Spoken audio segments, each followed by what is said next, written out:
I see it all the time. The person who tapes their bumper with packing tape. They got into an accident. They can't afford to take it to a body shop, so I know what I'll do. I will tape the bumper to the car with packing tape. And I wonder why people do this. Like, why not just use like duct tape or something that actually has more stick to it? And the reason that people must do this is because they think they're fooling everybody. Like, yeah, I know I should probably, if my goal is just to keep my bumper from falling into the street until I can get it fixed, there's better tape I could use. Tape that's made for cars, by the way. Or I got this whole box of packing tape. Let me use that, and I don't think anyone will notice. I don't think anyone will notice, just like no one notices my toupee. I've been fooling people for years with this thing. Nobody even knows I'm bald. You know, even the people who knew me very well, and all of a sudden I went from full bald to having a full head of hair in one day, they don't know. So they won't know that my car is damaged if I use the packing tape. The clear packing tape will fool everybody.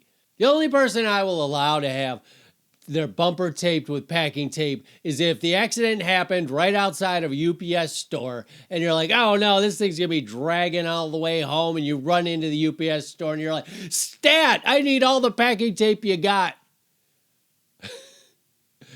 I'm gonna pack up this bumper and just get it home, but then I'm gonna take off the tape because I'm not fooling anybody, and then I'm gonna put some real tape on, and then I'm gonna make a phone call to the local auto body shop and get it fixed like a normal human.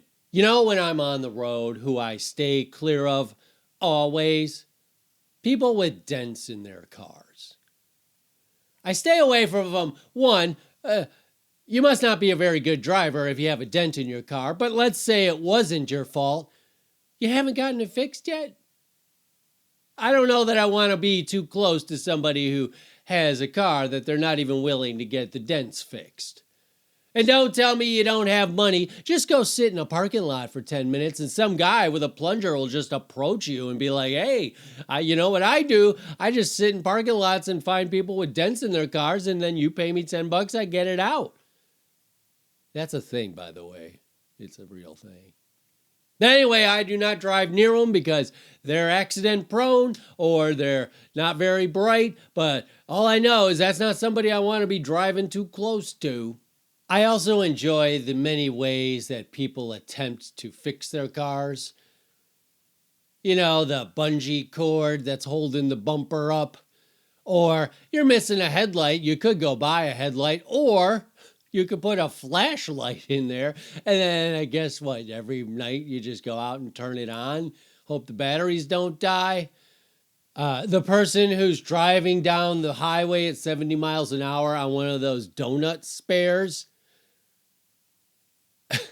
And you're like looking at them, and you would think like they would be driving with ultimate terror. Like, oh my God, I really have to get home, and I can't believe it happened 100 miles from my house.